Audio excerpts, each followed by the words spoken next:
Guys, welcome back to another episode of the All In Podcast. I am your host, David Moore, CEO of Keller Williams Arizona Realty in Scottsdale, with my co-host, Joe Quatrucci, back with us in the saddle. Yes, sir. After a one episode absence. And let me tell you, man,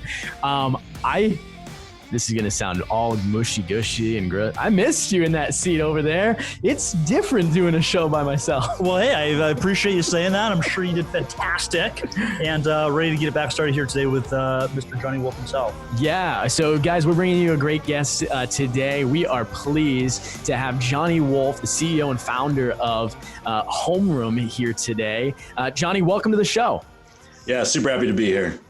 Thanks a lot, Johnny, for joining us. Start us off by kind of giving our listeners a high-level overview of who you are and what your professional development has looked like over the last few years. Sure. So I started my career in the Silicon Valley. I was a financial analyst there and started real estate investing pretty quickly after college, out of state. And I was living in San Francisco in 2015. I was, making good money at a bank, and realized that living in San Francisco was a very expensive life. And I just wasn't going to be able to buy a house anytime soon where I wanted it. So I moved to Austin, Texas in 2015 to become a full-time real estate investor. And it was hard to cash flow the market because it's very expensive. It's more an appreciation market. So what I did is I started to rent out by the room, which is how I'd lived in San Francisco. And so it was pretty easy to do. And I was able to make really nice returns on the Austin market and a number of properties I bought there, and moved to Kansas City to do a similar thing. And when I was looking for roommates in Kansas City in 2018, I realized there had to be a better way for people to find bedrooms that didn't have to look like Craigslist, because it's a pretty terrible experience. And so, I started HomeRoom 2018. We've expanded now to 3 markets. We're in the Kansas City metro. We're in Dallas-Fort Worth, and we're in Austin. Fantastic. And we're going to get into HomeRoom some more. Why did you choose real estate going from Silicon Valley? I know you mentioned San Francisco just being an expensive market to live, but why transition out of tech and focus solely on real estate investing? What did that journey look like? Yeah. I'd had some early success when I was young. And it was like the first $10,000 I'd ever made was when I kind of bought a property in, Midland, Texas, oil town. And when I finally sold it, I'd made a 5-figure check, and it was exciting. So I thought there was a lot of potential there. I used some market analysis to figure out the best market for appreciation, and thought I could make more by doing real estate investing in Austin if I did that full time. Now, when you talk about being a full-time professional investor, Johnny, are you talking strictly about buying and holding properties when you were first getting started? Did you do any renovations? What did that look like? So it was buying and holding with some minor renovations. One of the things that we'll do is we'll find opportunities to add bedrooms. There's occasionally spaces within a house, like a den or a parlor or something that no one really is going to use. It has an egress window and it has lighting, so you just turn it into a bedroom, and that's what we did. Typically not a lot of renovation, but yes, buy and hold. Love that. Okay, great. Yeah. And just out of curiosity, I know a lot of people listening have different investment strategies. What's most appealing to you about the buy and hold strategy versus doing renovations, fix and flips, high turnaround, that type of position? Yeah, I think part of it's about the cash flow, but part of it's about if you can get the right market and you can kind of watch your returns over time, your ROI can get really high, especially if you're using a lot of leverage. So in my case, I was using a number of primary residence loans early on because I wasn't, cash. I didn't have a ton of cash. And so that enabled my return on investment to be pretty high, very, very high. And so that's just by the longer you hold, especially if you're putting small amounts of money down, you're able to get really amazing returns. And so let me just dive into that really quickly for our listeners that are not as familiar with real estate investing. When you say you bought it as your primary residence, that allows you to put less money as a down payment. FHA 3.5%, other conventional loans 5 to 10%. So a fairly small buy-in to the property. That's what you mean when you say using a lot of leverage. That bank loan is the leverage, and your return on investment is high, especially as a percentage, because any cash flow with a small amount of money into the project is going to be a great ROI. Right. And in the first property I bought was actually a duplex in Austin. And they have a down payment assistance program there. So I actually put $0 down, like the myth, like the mythical $0 down investment purchase. And so theoretically the returns are infinite on a property like that. But a lot of the other properties are 3%, 5% down loans. And then if you get any appreciation, your returns get really, really high, really fast. Absolutely. Yep. That's awesome. So you do a couple of properties, and then pretty quickly it sounds like you start to realize, hey, my returns aren't what they could be. And as any good investor, you're seeking to maximize what you're getting back in for what you're putting into it. And so you go down this. I mean, I don't know if I want to call it a rabbit hole yet. I don't know what your journey was, how you were exposed to it, but you start getting exposed to this idea of renting out by the room. How did you come into contact with that strategy? Because I don't think it's one that's used as much. At least the investors that I run with don't use that as much. And I think there's probably a lot of myths out there about all of the headaches, and I know they exist. But why? How did you get into contact with or familiarize yourself with that? Yeah, I mean, I think everyone's familiar with it in college to some extent, or some like super early, adult stage. But but in San Francisco or any part of the Bay Area, pretty much everyone lives with roommates until you exit an IPO or something, or you make millions of dollars because you kind of have to. The rents, I shared the smallest thing. I shared a 2-bedroom apartment. It was $1,600 per person in San Francisco, right? And that was in 2015. So it's very expensive. And having your own place, you gotta be making probably over $200,000 a year. So that I had that experience from just living in the Bay. When I moved to Austin, but I also really enjoyed living with roommates. So when I moved to Austin, it was just natural for me to sort of find people that I knew and have them move in. And then I started to realize they were paying off my rent completely, paying off my mortgage completely. So, and then I was making money. So it became a strategy that I could replicate. That's pretty phenomenal. And being someone who I grew up in a town of 1,200 people, and went to school there, and then went to college in a really small town, and lived in the dorms. Like, this is something that I didn't even really think like when you actually think about big metros, it's not just the Bay Area, but I mean, New York City, Boston, LA, I mean, all of these different markets. What you're saying, I've got to imagine rings true, that until you're in your 30s, 40s, 50s, you're exiting IPOs. Like, this is just kind of normal life in the US. I think that's pretty neat. Part of our, as a company, we talk to, equity investors in terms of venture capitalists, and part of our research to talk to them is, there's about 20 million young adults living with roommates today in the United States, and it makes it roughly $125 billion market. So it's pretty massive. It's in big cities, but it's also in smaller cities as well. So Johnny, give us a description of what is HomeRoom. Like, kind of talk a little bit more about how it works and the value or the benefit to not only the homeowner, but to the people that you're ultimately renting to. Yeah, so we are a managed marketplace. And what that means is we provide services to two sides. One side is the real estate investor. So we kind of operate like a turnkey provider, but instead of buying and flipping a property, we'll actually help find properties on the MLS. So we find that, without having to flip it, there's less investment of time on our behalf, and we make sure the property's properly priced. So we make less on the front end, but then on the back end we make a bit more. So we'll help the investor find the property, we'll help them analyze the property, and then our team actually sets the property up for co-living. So then we'll actually find the roommates and manage the roommates, and the investor will get basically a fixed income. Our team, our HomeRoom, will operate as a master tenant, and then every month we'll pay you rent.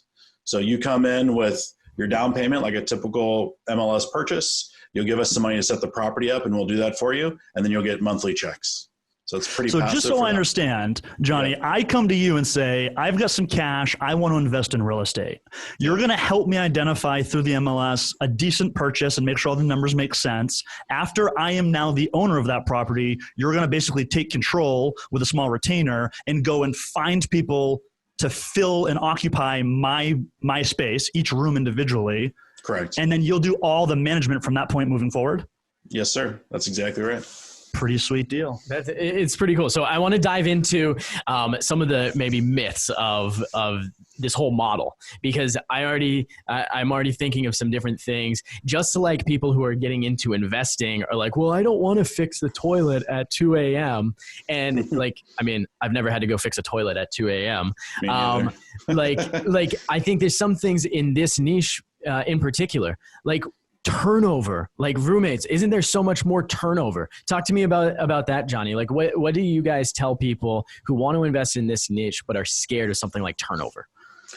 Yeah, so we actually, the average length of stay with us is over a year. So it's about 13 months. And we think that'll gradually stretch out to be 18 months or even 2 years.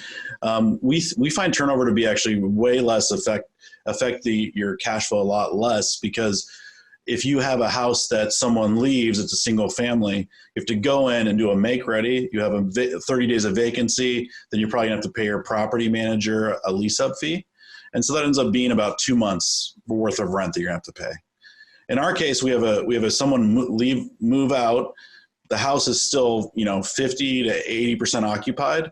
And we come in and just like paint the bedroom a little bit and you're good to go. So you never have a $0 month. You never have a negative month with us, right? So you're always making money. We haven't had a single month where more than 2 bedrooms in a house are unoccupied. So you just don't have, so the vacancy is just much, much more manageable, much lower. That's pretty incredible. So what are some of the most, what would you say are some of the cons or some of the things that people need to be watching out for if they're thinking to themselves already, man, I'm going to hack a house and rent it out to a bunch of people? Yeah. So some of the cons are specifically finding roommates. It's still a very fragmented marketplace. I think most anyone can have an apartment for rent, throw it up on Zillow, and you'll probably be able to get it rented out pretty simply. Finding roommates can be a bit of, each city is a little different. We find some roommates look on Facebook, some look on Craigslist, some are on apartments.com. So the sourcing of roommates can be a little challenging if it's not something that you know how to do. So that would be one of the bigger challenges.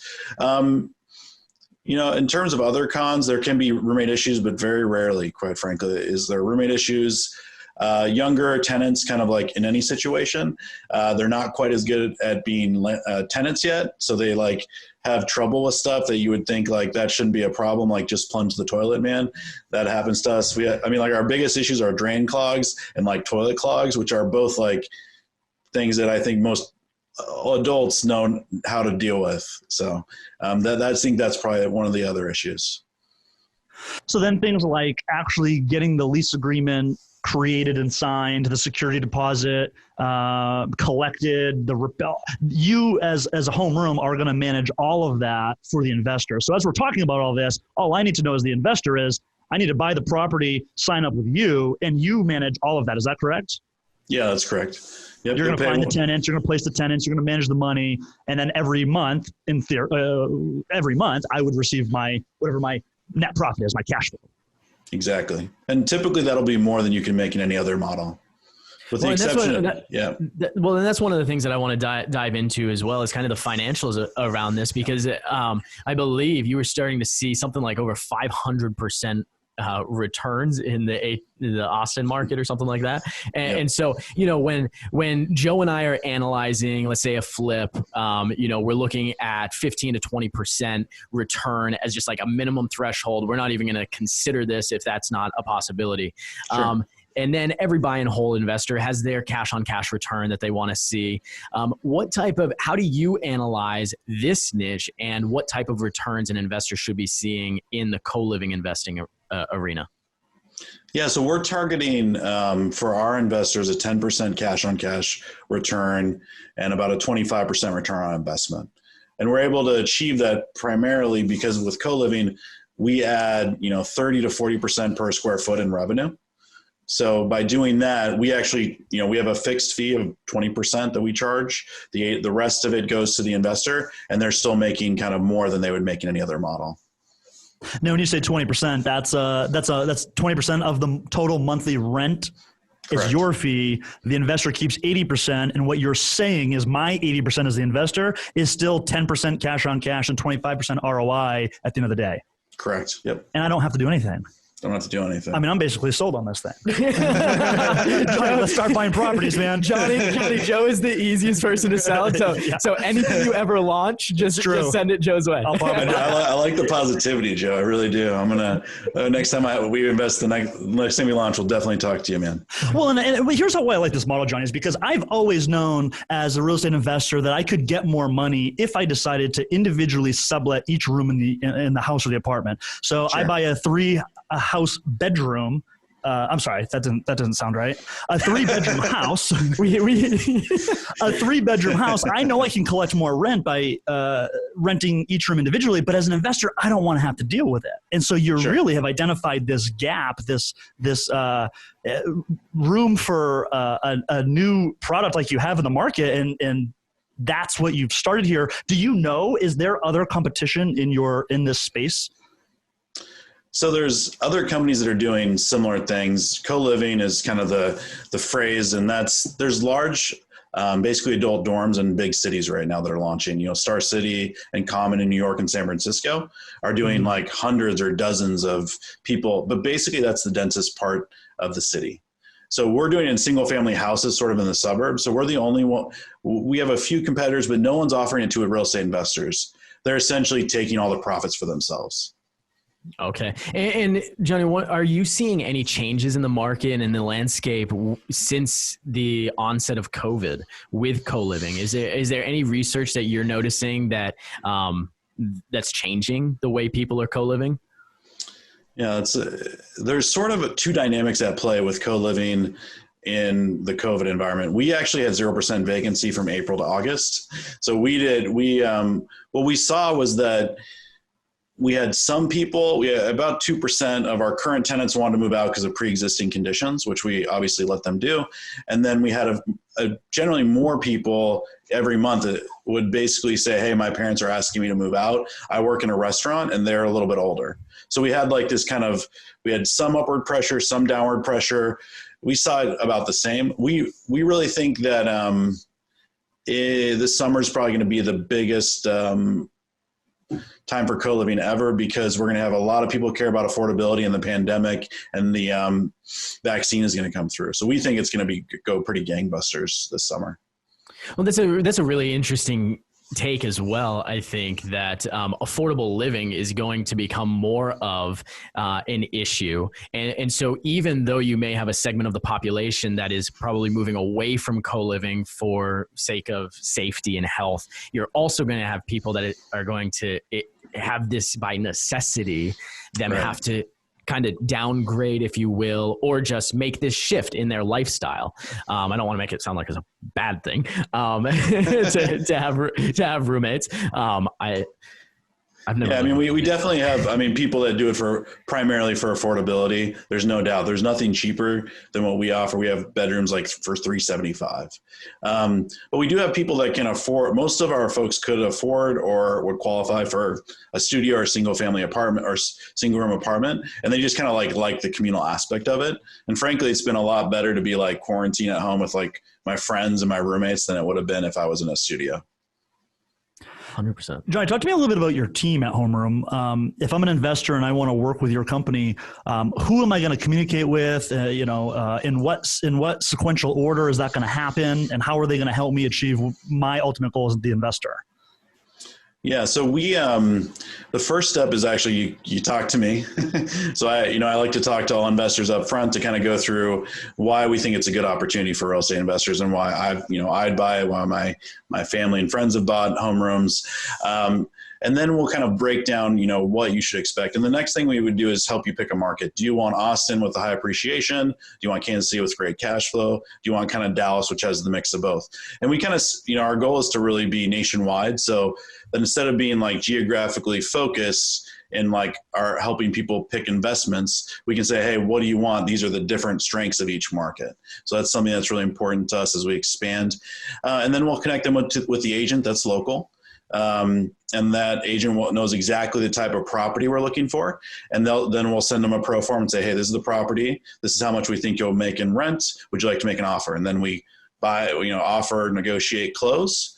And at which point our operations team will step in, sign an agreement with you, and be in touch with basically 2 invoices, one to start the work, one to finish it, and then you'll just start receiving checks. And we have a really nice customer support, owner support team. But after the property is purchased, there's really you're welcome to like talk to us, but there's not much you have to do at that point. At that point, you're just basically acting like a property manager and just handling it. Pretty much. We're a master tenant by, that's kind of the official agreement title, but we'll send you a Matterport tour of your property so you can actually like walk around, see the furniture, and you'll actually be able to see pictures of the roommates when they come in and out and you're kind of in your house. So and then we're, kind of here to support you along the way. That's about it. You mentioned furniture a second ago. Do you always furnish these homes completely or are sometimes they just vacant? So we furnish the common areas. Well, one thing we found with like roommate houses is that it's like a hot potato who's going to like buy a couch or something. So someone ends up like calling up their buddy who has like a car because he saw a couch on the side of the road.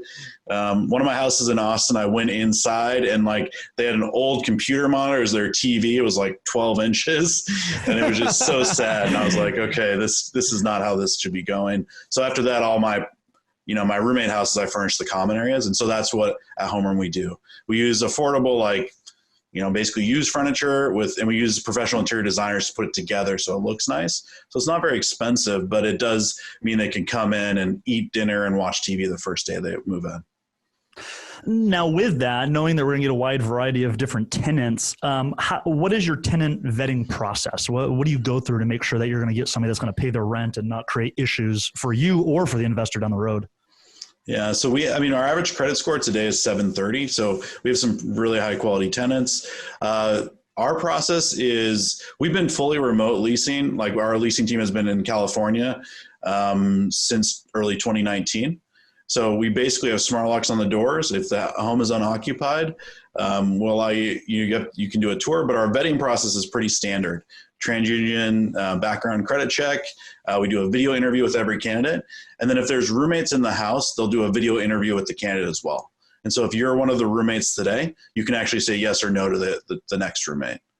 Incredible idea. Was that your idea? That's fantastic. Yeah. Well, the majority of our listeners on this podcast are real estate agents. And one of the things that I want real estate agents to be thinking about as you are exposed to this conversation is we always need to be thinking, what new piece of value can we bring to our clients? What is our value proposition to set us apart from other people?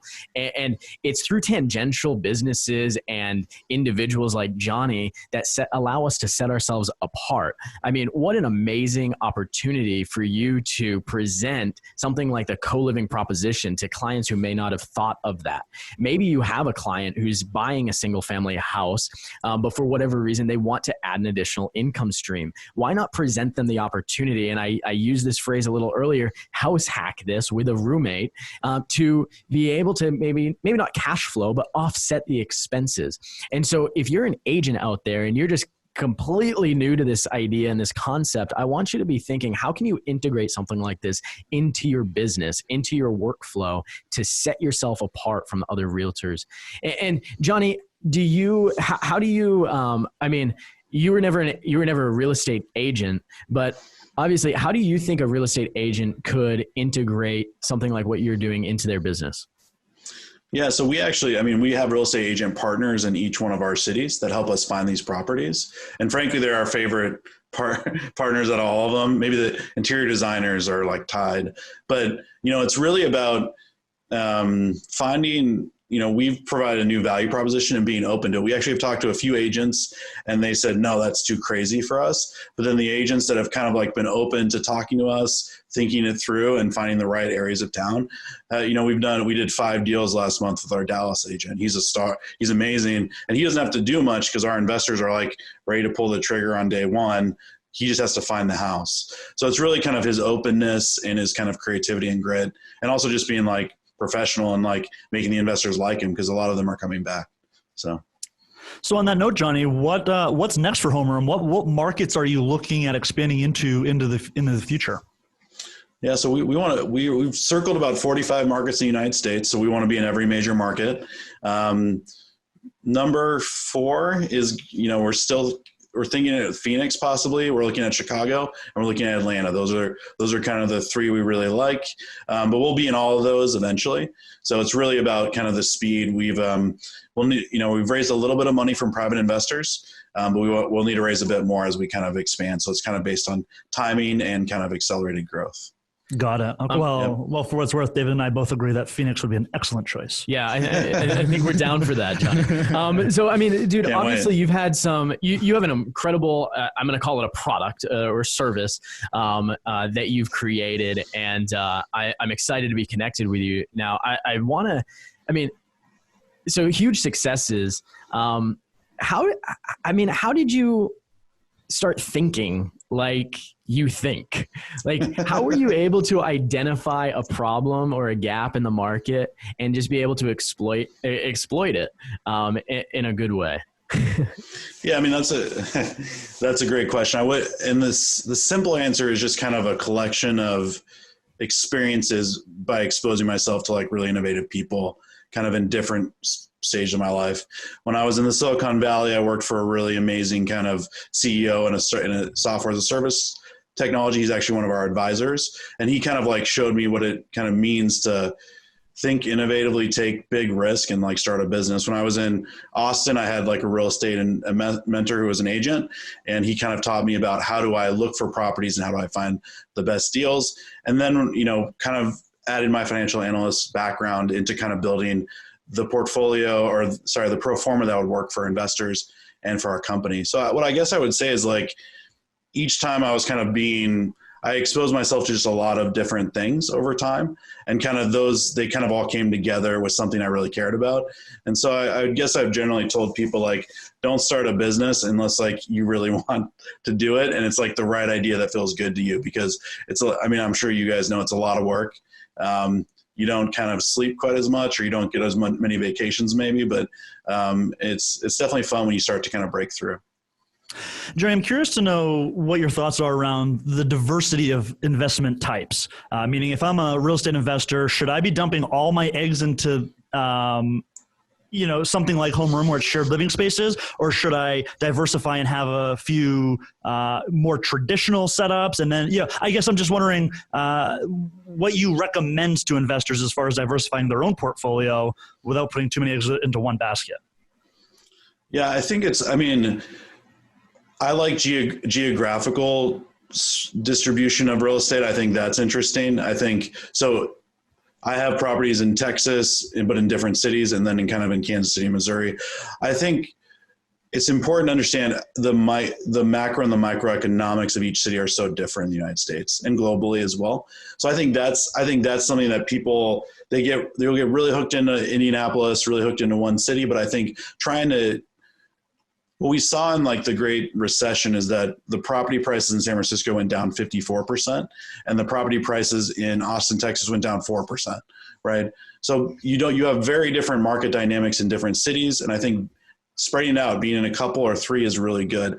How you capitalize on that in terms of a single family, multifamily, or kind of the more, I think that's a case-by-case basis. I really like single family for its liquidity. That's sort of why we've gone that direction.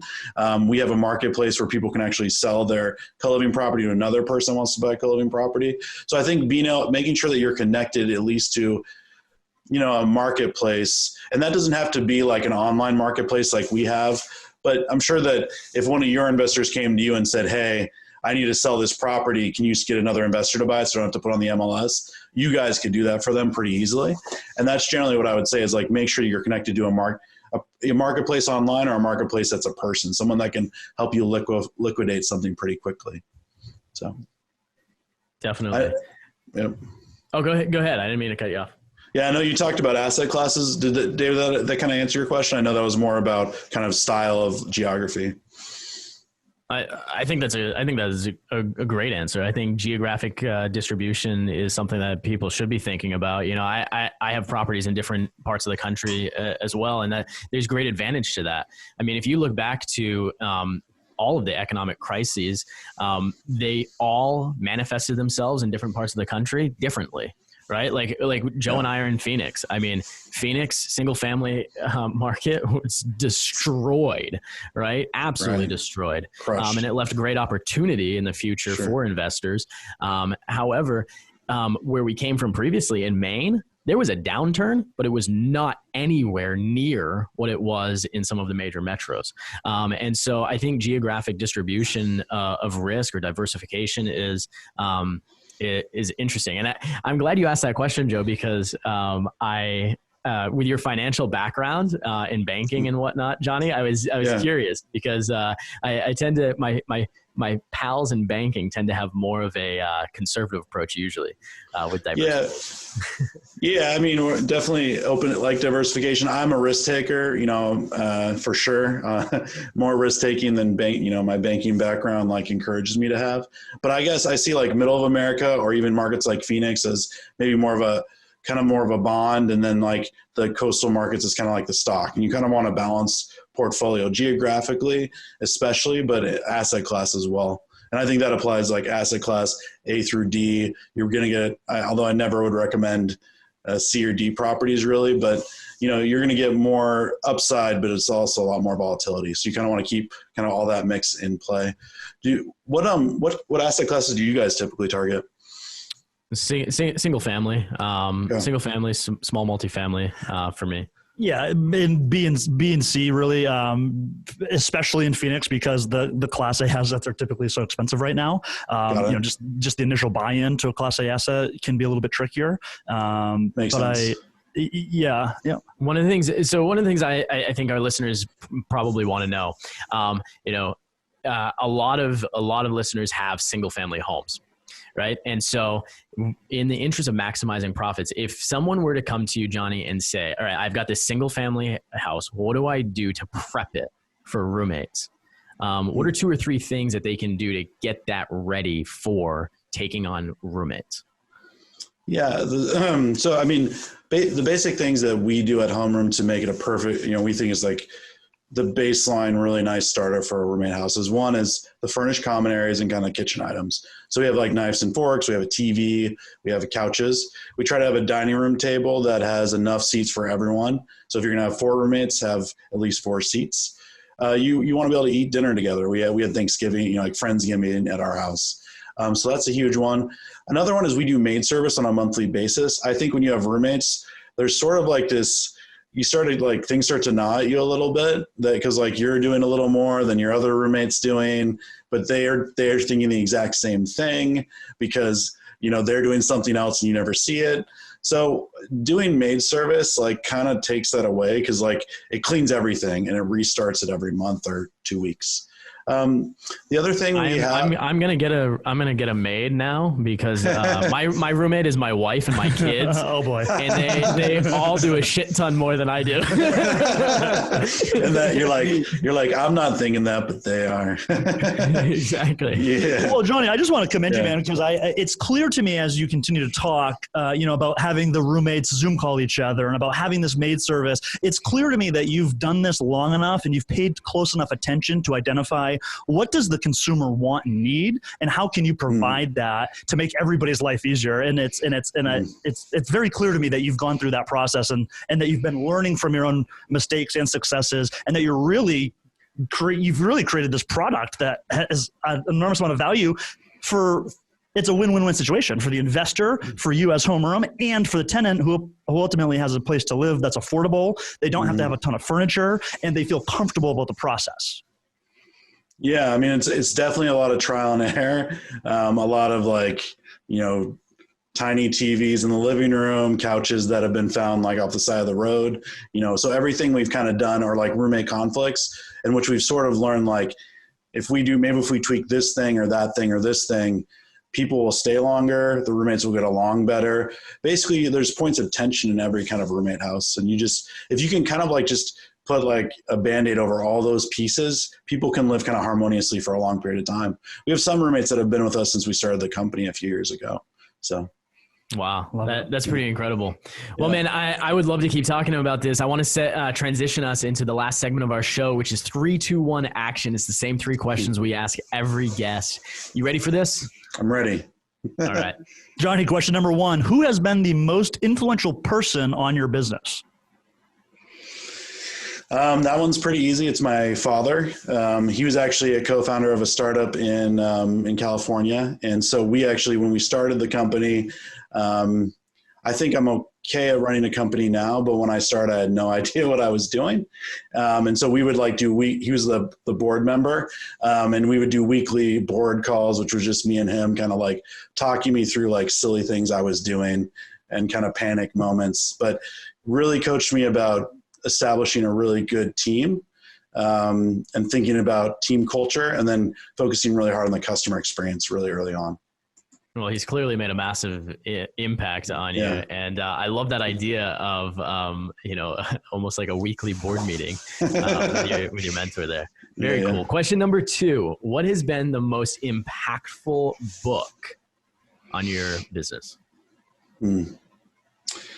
Yeah, so this is it's kind of an orthodox answer, I think, but The 50th Law, it's actually by Robert Greene and 50 Cent. It's a book about being fearless. I don't know if you guys have heard of it. No. But did you say 50 Cent like the rapper? Like the rapper. Like G-Unit? That's right, man. So what's that about? So it's really just, it's basically 12 different chapters about being fearless.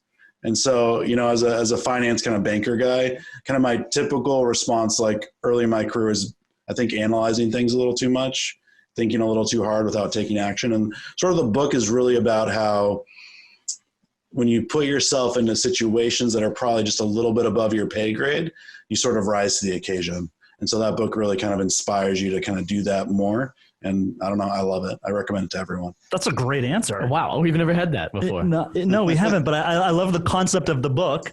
Get yourself into uncomfortable situations, rise to the occasion, surround yourself by people that are better than you, and know what your risk tolerance is so that you can make those gains. Well, and I just love the concept of 50 Cent writing a book. Like, does it say like 50? I'm not even. That was bad. Come on, David. Well, come back and after you've worked on your 50 Cent impression. You clearly need to brush up. All right, Johnny, third and final question for you today. This is the All In Podcast, where we encourage our listeners to go out there and take immediate action to get the ball rolling. So if this style of investment is something they're interested in, what can they go do right now today to move the needle forward? Well, I mean, I'd love to talk. If someone's interested in, any sort of roommate or shared housing concept, I'm happy to talk to them. So you can hit me up at Johnny@LiveHomeRoom. That's my email. But I think one of the things is thinking about space differently and looking for bedrooms. I think houses will be shared in the future more and more. I think we're going to have more and more shared spaces. We're going to use a lots more with ADUs and things like that. So I think starting to think about how you optimize space for returns is super important. But yeah, give me an email. Happy to talk to you about how to house hack, how to do it well, and how to work with HomeRoom if you want to do it. Perfect, Johnny. And for more information on HomeRoom itself, what is your website where our listeners can go and check you out? LiveHomeRoom.com. LiveHomeRoom.com. Perfect. Yep. Awesome. Well, Johnny, thanks so much for spending some time with us today. This has been a lot of fun. Yeah. I think it's been super informative, and I'm excited for you to get down and expand into our market and help you do that. So thanks for spending some time with us, man. Yeah, thanks for having me, guys. Really appreciate it. Thank you. See you. Awesome. Right, see ya. Guys, that was another episode of the All In Podcast.